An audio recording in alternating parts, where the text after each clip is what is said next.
Shalom Uvracha, bienvenue à tous dans notre rubrique analyse de la paracha de la semaine. Cette semaine, parachat Kedoshim. Alors nous analyserons aujourd'hui les 3 premiers versets de notre paracha dans le chapitre 19, versets 1, 2 et 3. Vaidaber Hashem el Moshe lemor. Dieu dit à Moshe en disant Daber el kol hadat bnei Israël. Parle à toute l'assemblée des enfants d'Israël. Ve'amarta alehem, et tu leur diras, Kedoshim tiyu, soyez saints, ki kadosh ani Hashem elokechem, car Hashem, votre Dieu, est saint. Soyez saints parce que je suis saint. Ish imo ve'aviv tiraou, un homme devra craindre sa mère et son père. Ve'et shabtotai tishmoru, et mes shabbats vous observerez. Ani Hashem Elokechem, je suis l'Éternel votre Dieu. Dans la Torah, tout est précis. Et si ces 3 enseignements, qui est de se sanctifier premièrement, qui est de craindre sa mère et son père deuxièmement, et d'observer le Shabbat, s'ils se suivent, c'est qu'ils ont un lien particulier qui les attache. Quel est ce lien? Alors premièrement, essayons de comprendre que veut dire « soyez saints, car je suis saint ». Dans la Torah, Kadosh ne veut pas seulement dire sainteté, soyez saints, mais cela veut dire également séparez-vous. Liot Kadosh, c'est de pouvoir se distinguer. C'est la raison pour laquelle, à la fin de notre paracha, il sera écrit Va'avdil etrem mikol ha'amim. Je vous séparerai de tous les autres peuples, je vous distinguerai. Car le fait de pouvoir distinguer des choses nous permet de pouvoir se sanctifier. La distinction ici ne fera pas référence à une discrimination, chas v'shalom, mais de pouvoir toujours avoir cette prise de conscience que nous sommes bien différents des autres. Si nous remontons un petit peu dans l'histoire en arrière, depuis la nuit des temps, le peuple juif est chassé, opprimé, envahi. Pourquoi? Parce que justement, puisque le peuple juif a la capacité d'amener un but à cet univers, alors les non-juifs, qui eux ne sont que les spectateurs, eh bien, parmi eux se trouveront ceux qui penseront que pourquoi cela leur a été donné précisément à eux. Et nous voulons briser justement le cours de l'histoire. Et nous allons essayer de les exterminer. Nous n'avons jamais essayé de nous venger. Mais par contre, ce que nous devons essayer de faire, c'est de pouvoir toujours prendre conscience que nous sommes différents. Encore une fois, non pas par discrimination, mais par distinction. Quelqu'un un jour m'a posé la question et m'a dit, tous les jours, entre midi et 2, dans mon travail, eh bien, mes collègues prennent leur dîner, leur déjeuner, et cela ne se fait pas si je ne participe pas à cette retrouvaille. Que dois-je faire? Dois-je manger avec eux ou non? Je lui ai dit qu'il était nécessaire de pouvoir être avec eux pour leur montrer qu'ils ne, chas v'shalom, ne les discriminaient pas, mais qu'ils n'avaient pas à manger avec eux.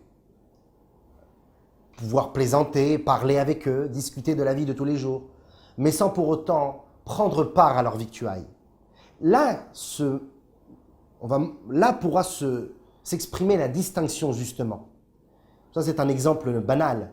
Mais dans la vie de tous les jours, un homme a l'obligation de se distinguer par rapport à l'effet que la matière fait au monde. Je m'explique. Puisque Dieu nous demande de nous distinguer des autres peuples, eh bien, nous sommes obligés de dire que la distinction ne pourra pas se faire au niveau de la Torah et des mitzvot. Parce que les peuples n'ont pas justement l'injonction de pratiquer Torah et mitzvot.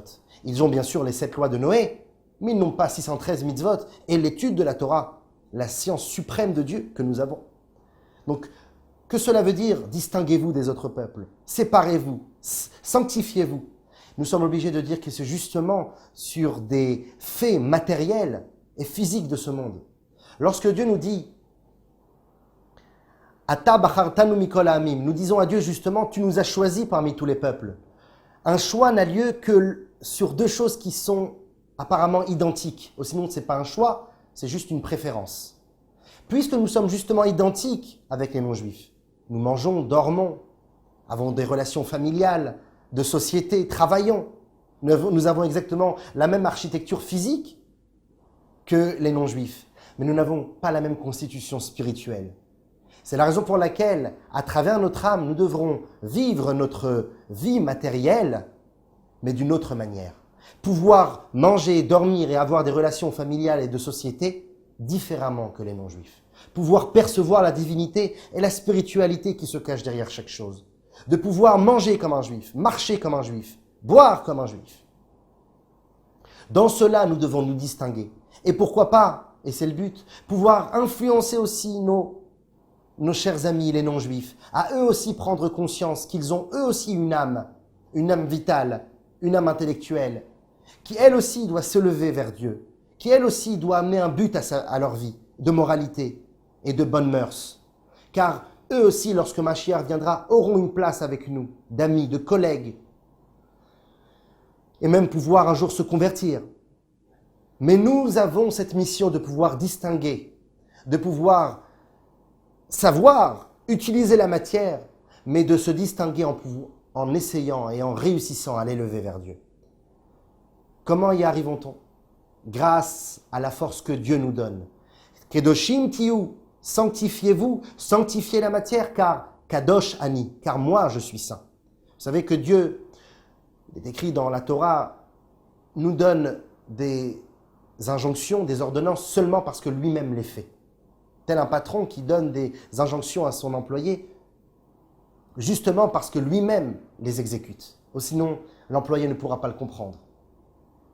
Bien entendu, un employé a besoin de faire un avec la structure et la demande que son patron lui demande.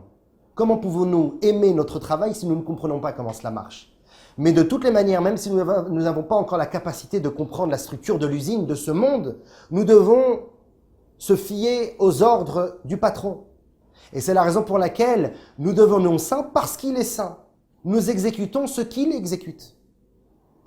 Et vient la suite du passouk. Ish imo ve'aviv tiraou. Un homme devra craindre sa mère et son père. Effectivement, dans les 10 commandements, il est écrit respectez, honorez votre père et votre mère. D'abord le père et ensuite la mère. L'honneur. Alors que ici, dans ce passouk, il est écrit craignez votre mère et votre père. Car l'homme a la facilité d'honorer plus sa mère que son père. Le père, il le craindra. Ça sera une discipline qui amènera à la crainte de l'enfant. Alors que l'honneur et l'amour sera donné à la mère qui, elle, aimait une affection maternelle que le père n'aimait pas, comme la mère. Alors, par rapport à la crainte qui, normalement, est donnée au père, la Torah nous dira d'abord la mère et ensuite le père. Pour savoir que même la mère, il faut craindre. Et par rapport à l'honneur, le kavod, le respect, eh bien cela, la Torah nous dira dans les 10 commandements, honore ton père et ta mère. Celui qui normalement est honoré en deuxième, le père, eh bien la Torah nous enjoint et nous dit honore-le de la même manière que tu aurais pu honorer ta mère qui, elle, t'amène l'affection maternelle que tu attends. En réalité, cela est égal. Cet état d'esprit du fils et de la mère, de l'affection par rapport à tout ce que la mère peut apporter au fils, d'un point de vue matériel, la nourriture, l'amour, la douceur, tout ce qui a trait justement au monde de la matière, doit être véhiculé par une sainteté. C'est la raison pour laquelle, Kedoshim tiyu, soyez saints. À travers quoi cela doit passer? À travers ce que la mère nous apporte. De pouvoir craindre Dieu, même au niveau de la mère. Craignez la mère d'abord. Craignez, amenez la sainteté, même dans les sujets de la mère, dans les sujets de la maman qui, elle, amène la matérialité de ce monde. La nourriture, la boisson, l'amour, etc.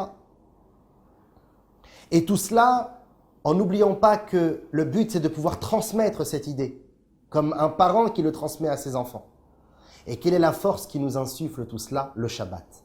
Le moment où véritablement nous faisons une Havdalah, une séparation entre le Chol et le Kodesh, entre le profane et le saint. Car si un homme vit constamment dans la matérialité, il s'acharnera toute sa vie à comprendre qu'il faut distinguer et qu'il faut essayer de découvrir le spirituel qui se trouve dans le matériel et de pouvoir faire la part des choses. Toute sa vie, il mènera ce combat. Il faut à un certain moment, une fois dans la semaine, pouvoir lui donner des forces, lui insuffler des nouvelles énergies. Ces énergies sont données pendant le Shabbat. Shabbat, c'est de pouvoir revenir à son fort intérieur, d'arriver à un état d'esprit de totale spiritualité. C'est la raison pour laquelle Shabbat aura les mêmes lettres que Teshev. Reviens à toi. Sépare-toi du matériel. Arrête avec les 39 énergies, les 39 travaux du Shabbat. Et connecte-toi totalement à la spiritualité afin que toute la semaine sera imprégnée des forces du Shabbat. Et tu vivras ta matérialité, ta semaine, ton travail, ta société à travers les forces incommensurables et illimitées, surnaturelles du Shabbat. Voilà pourquoi ces 3 versets, ces 3 enseignements se suivent. La Gdusha, la sainteté, qui est donc véhiculée par la force de la mer, qui est la matérialité, imprégner la sainteté dans le matériel, puisque le fait de se distinguer des peuples n'a lieu que justement dans les faits que eux et nous nous ressemblons, le matériel, la vie de tous les jours, et enfin de pouvoir le vivre à travers le Shabbat, qui est la force régénératrice, si on peut dire, de toute la semaine. Shabbat Shalom et à la semaine prochaine.